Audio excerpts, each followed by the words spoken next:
importante papel en la conquista de América. Atraídos por él, aventureros, soldados y comerciantes atravesaron el océano Atlántico en frágiles embarcaciones, abrieron sendas en selvas hasta ese momento impenetradas, cruzaron elevadas montañas y con frecuencia dejaron sus huesos en el desierto. Al reclamo de ese oro se crearon ciudades a veces efímeras como el filón de ese metal cuando se agotaba, y otras que a pesar de desaparecer el oro encontraron la manera de sobrevivir e incluso seguir creciendo. La Paz es una de ellas.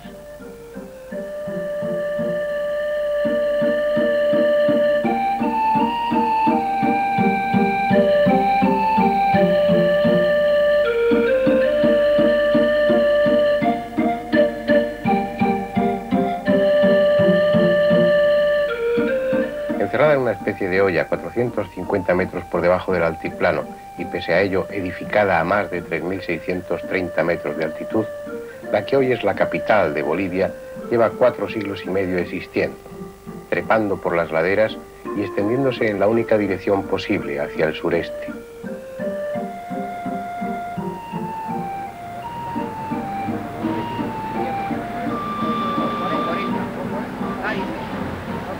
Fue fundada el 23 de octubre de 1548 por el capitán extremeño Alonso de Mendoza, pero ya había allí gentes desde antes, explotando las arenas auríferas del río Chuquiapu, y en tiempos del Inca Mayta Cápac existía en ese mismo lugar un pequeño poblado llamado Choquesapu, la heredad del oro.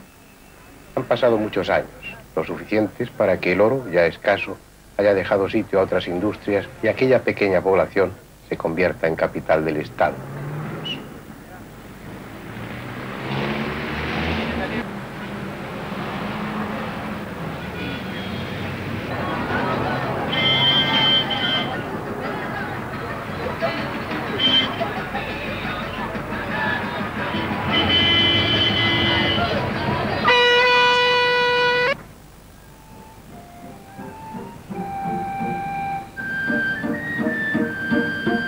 Sin embargo, lo que ahora nos trae a esta parte de América es mucho más viejo que la ciudad y que los propios incas.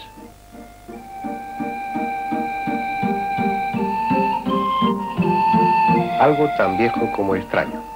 El testimonio de una cultura desaparecida que para los arqueólogos es madre de otras muchas culturas del altiplano, pero que a los ojos de investigadores menos comprometidos o más románticos es la más antigua y fascinante cultura del planeta. Tiahuanaco. En la misma ciudad de La Paz, en un museo instalado al aire libre, algunas piezas procedentes de las ruinas se desintegran lentamente bajo el efecto de la contaminación.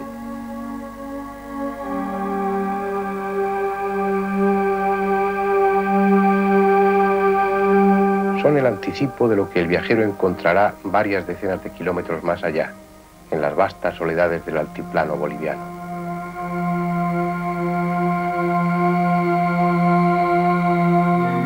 Incrustadas en una plaza de intenso tráfico, ajenas a la ciudad y su ritmo, las piedras agonizan tristemente.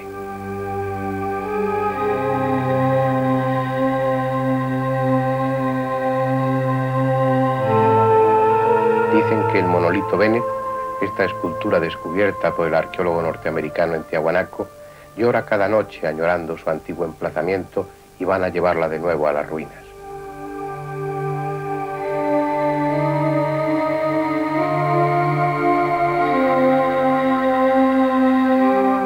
Es posible, aunque su rostro impasible y enigmático no deja adivinar ningún sentimiento.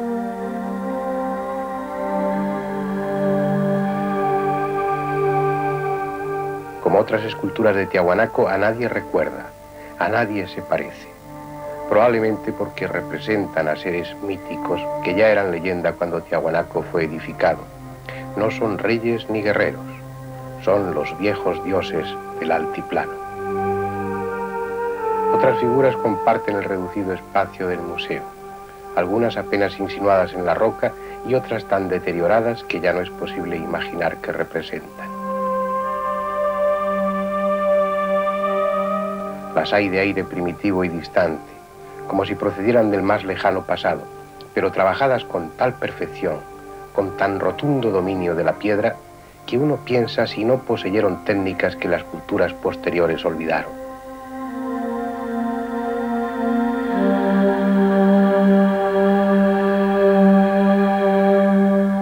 Ornamentos que responden a un concepto estético diferente o reflejan una arquitectura incomprensible, copiados después por otros pueblos americanos sin saber, como nos sucede a nosotros, en qué ideas se inspiraron o a qué función se destinaban.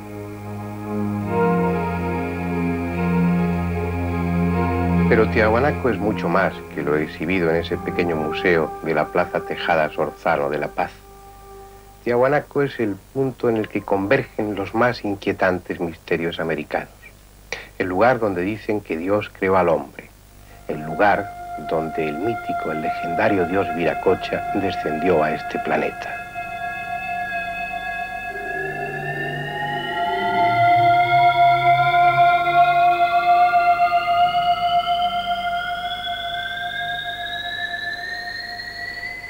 Es esta una tierra inhóspita, una de esas zonas en las que el hombre se impone a fuerza de tenacidad.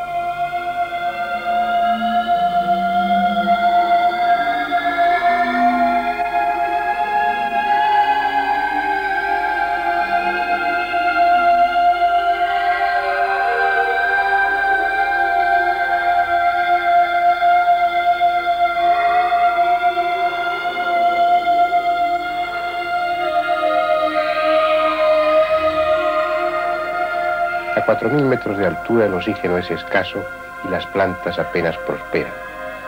Aún así, vacas y ovejas traídas de otras partes se han adaptado, aliviando las condiciones de la gente andina. Pero en el tiempo del que hablamos, cuando Tiahuanaco fue edificado, solo vicuñas y alpacas rumiaban las escasas gramíneas que esta tierra daba.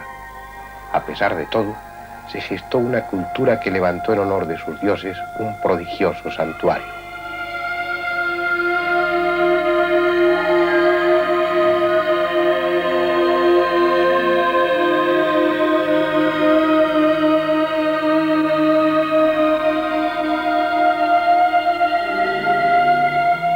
Apenas queda algo de lo que antes fue. La mayor parte de las piedras de Tiahuanaco han sido arrancadas de su sitio para construir edificios en La Paz o en el pueblo vecino a las ruinas.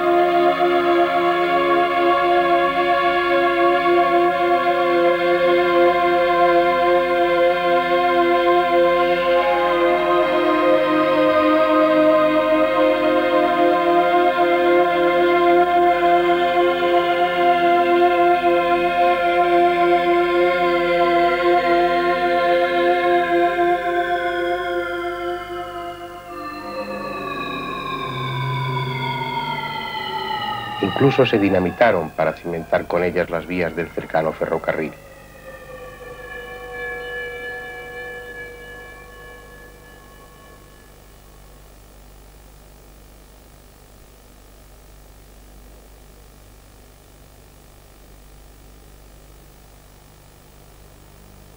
Solo una tercera parte permanece en su sitio, pero es suficiente para intuir la grandeza que tuvo en otra época.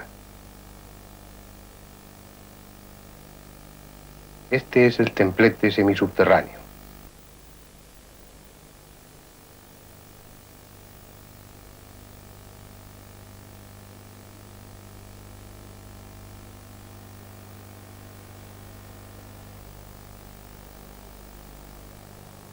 La pequeña plaza hundida, con sus paredes adornadas por cabezas clavas, de fisonomía borrada por el tiempo, que representaban diferentes razas, algunas de rasgos que nada tienen que ver con los pueblos americanos, como si semitas, caucásicos o asiáticos hubieran posado para dejar constancia que este fue un centro de culto universal. Aún funciona el colector de agua, parte de un sistema de drenaje que recorría el subsuelo y que labraron en piedra con estudiado declive los ingenieros de Tiahuanaco. Los mismos que construyeron la pirámide de Acapana, un montón de tierra apenas reconocible que tenía 3 terrazas y un perímetro de 800 metros.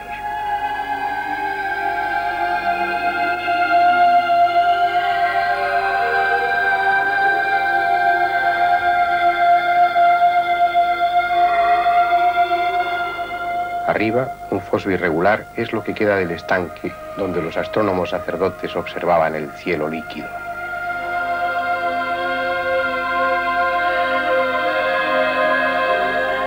La falta de instrumentos ópticos y su interés por la astronomía llevó a los pueblos de América a desarrollar una técnica original. No observaban el cielo mirando hacia arriba, sino hacia abajo. Lo veían reflejado en las aguas mansas de un estanque. De esa forma, situándose siempre en el mismo punto de observación y teniendo referencias en los bordes de ese estanque, podían medir los cambios que se producían en el curso del Sol, de la Luna y de ciertas estrellas, determinando así las estaciones, los ciclos. Esa medida del tiempo que tanto obsesionaba a algunos pueblos del pasado, como los mayas, llevándoles a realizar calendarios rigurosos, exactos, incluso más que los que utilizamos hoy en día. Para algunos también en Tiahuanaco hay un calendario, pero un calendario especial, el más extraordinario que puede imaginarse. Está en un monolito al que llaman la Puerta del Sol. Es sin duda el monumento más conocido de Tiahuanaco. Una puerta construida en un solo bloque de andesita, perfectamente labrado y pulido, al que un rayo partió en el siglo pasado.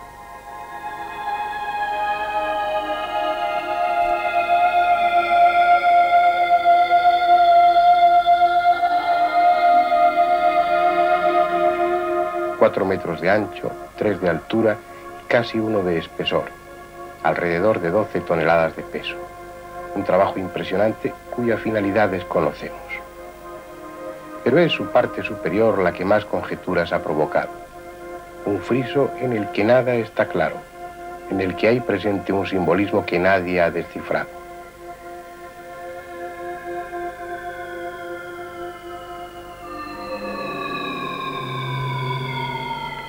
Está presidido por una figura central de cabeza desproporcionada y piernas atrofiadas. Su rostro enigmático tiene varios agujeros en las mejillas, por eso le llaman el dios llorón. Con sus manos de solo 4 dedos sujeta 2 extraños cetros terminados en cabezas de ave. Muchos piensan que es el dios Viracocha, colocado sobre un pedestal. A ambos lados de él, 48 figuras distribuidas en 3 hileras, todas ellas mirando hacia el dios llorón, 24 a cada lado.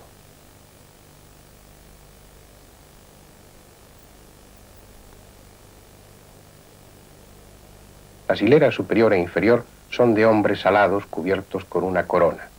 En sus manos, también de 4 dedos, llevan un cetro adornado como la corona con cabezas de ave.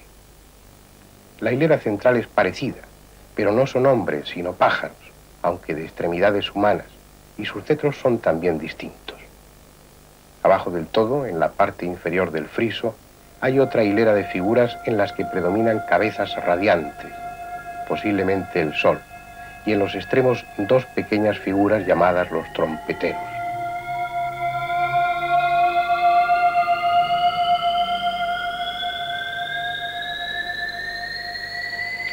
Pues bien, después de varios años de apasionado estudio, el alemán Kiss llegó a la conclusión de que el friso de la Puerta del Sol de Tiahuanaco es un calendario, pero no un calendario normal, sino el que corresponde a una época en la que el año duraba 290 días y la Luna tardaba 8 días en recorrer su órbita en torno a la Tierra.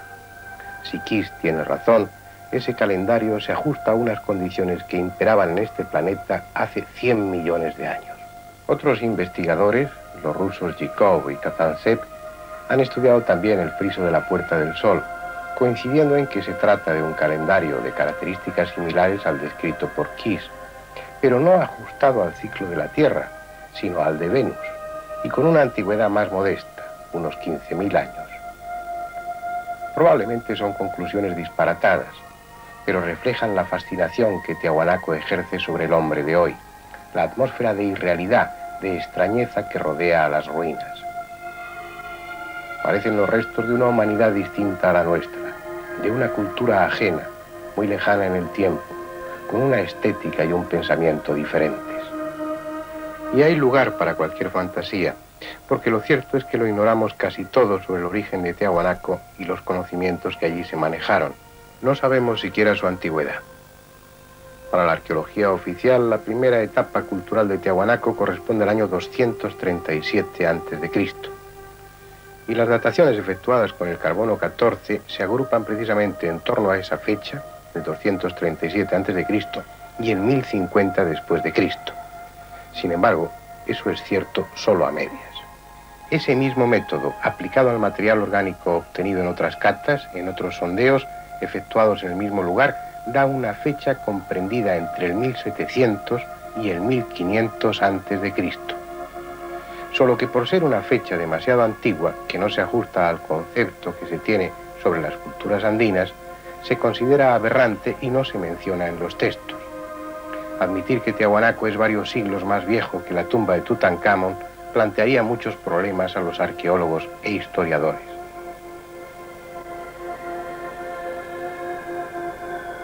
Y lo cierto es que su antigüedad va mucho más atrás en el tiempo, descolgando a esas ruinas del resto de las culturas americanas. Aparte del método del carbono 14, existe otro tanto o más fiable, el de la hidratación de la obsidiana.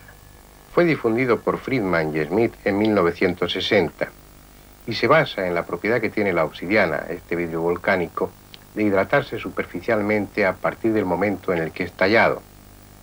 Esa capa de hidratación es muy fina y queda en la superficie, pero se va engrosando a medida que pasa el tiempo y lo hace de una manera regular, a tal punto que midiendo el grosor de esa capa superficial de hidratación puede saberse cuánto tiempo hace que ese trozo de obsidiana fue arrancado del bloque original o fue tallado. Pues bien, el Centro de Investigaciones Arqueológicas de Bolivia aplicó esa técnica a una pieza de obsidiana encontrada en Tiahuanaco y comprobó que esta era del año 2130 a.C., es decir, que tenía más de 4100 años de antigüedad.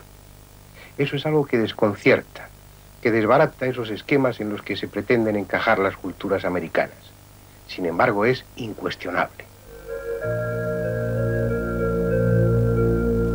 Tiahuanaco es mucho más viejo y mucho más desconocido de lo que en los libros para turistas se dice. Hace más de 4000 años, cuando apenas se iniciaba la construcción de los grandes templos de Tebas en Egipto, ya existía la cultura de Tiahuanaco. Pero puede que sus piedras sean aún más antiguas, porque no hay una técnica que permita saber cuándo fueron labradas y pulidas. Están ahí, derrumbadas por quién sabe cuántos terremotos, como las piezas abandonadas de un juego de construcción.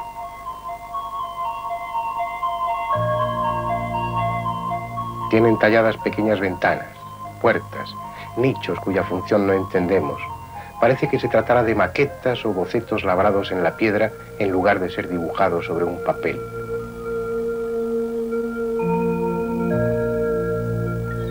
Son como el entretenimiento de gigantes que se hubieran vuelto niños. Y gigantes debieron ser, pues sólo así se entiende que manejaran tan colosales piedras. La historia está empeñada en demostrar que el hombre antiguo, además de fanático, era un necio. Pasó siglos levantando enormes templos con piedras gigantescas y en lugar de hacerlo cerca de las canteras, se empeñó en construirlos a decenas o centenares de kilómetros del lugar de donde extraía las piedras. Es esa una locura que llama la atención en cuanto uno echa una ojeada al pasado. Pues bien, de aquellos locos, los más locos fueron los de Tiahuanaco. Sus enormes y pulidas piedras representan un esfuerzo inimaginable. Alguna de ellas pesa 130 toneladas. Traerlas hasta aquí, desde las canteras situadas a decenas de kilómetros, es una tarea simplemente imposible. Se han hecho cálculos minuciosos de la cantidad de hombres necesarios y solo sobre una bien cimentada pista, absolutamente llana y disponiendo de rodillos, pudieron haber sido trasladadas. Pero no hubo tal pista, ni hubo árboles con los que hacer rodillos.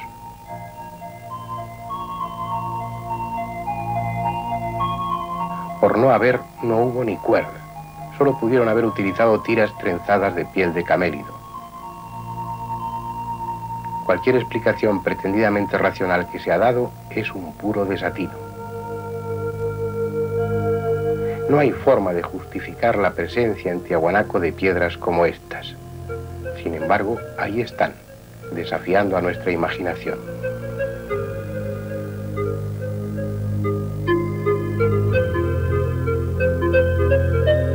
¿Qué razón tuvieron para hacerlas tan grandes? Siendo como eran hábiles canteros, ¿por qué no fraccionarlas? ¿Por qué no trasladar 20 piedras de tamaño regular perfectamente labradas y pulidas en lugar de una gigantesca? La única conclusión razonable es que para ellos no suponía un problema tan grave como lo imaginamos, que poseían una técnica para hacerlo, una técnica que no ha trascendido, que murió con ellos. Fue como si realmente jugaran con las piedras.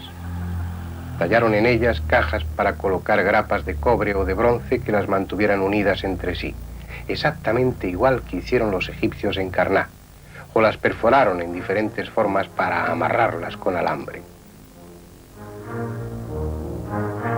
Fueron arquitectos y constructores prodigiosos, en tal medida que pese al destrozo que unos y otros han hecho en las ruinas y la ausencia de las 2/3 partes de las piedras, lo que queda es en sí mismo irrepetible.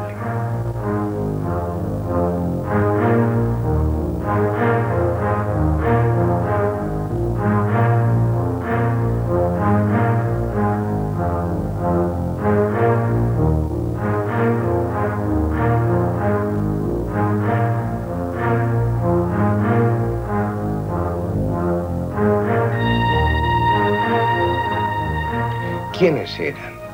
¿Por qué representaban a sus dioses o a sus sacerdotes de forma tan extraña, tan poco humana, tan distante y tan fría?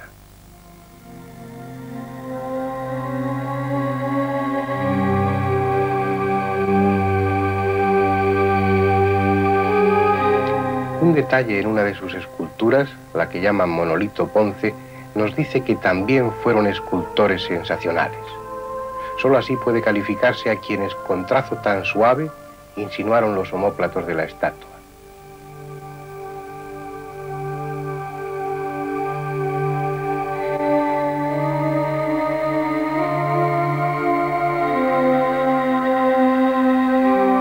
Pero ¿por qué el resto es tan tosco, tan primitivo, con muestras de desconocimiento anatómico tan notorias como esta mano doblada en imposible forma?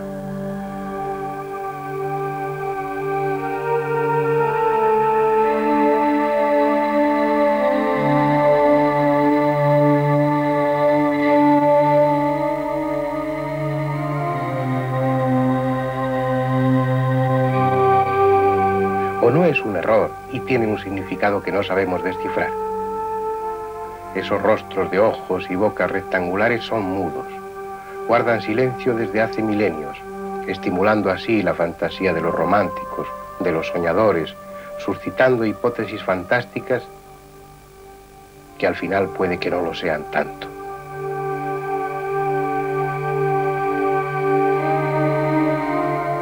Por alguna razón, la religión vieja de los Andes y las leyendas y tradiciones recogidas por los cronistas dan a Tiahuanaco una importancia excepcional y una antigüedad que ni los mayores soñadores podrían imaginar.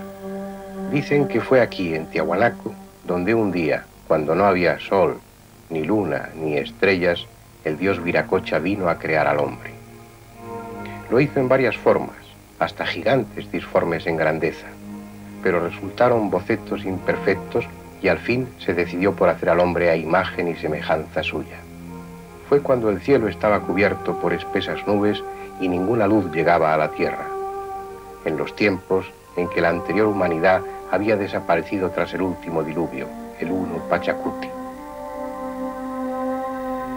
Después, Viracocha emprendió un camino evangelizador, fundando ciudades y dando normas a los hombres que había creado. Un viaje que terminó en la costa del Pacífico, donde hoy es Puerto Viejo, en Ecuador. Allí se despidió de sus criaturas y marchó hacia el poniente caminando sobre las aguas. Un viaje mítico y sin embargo real, como lo fue el mismo Viracocha.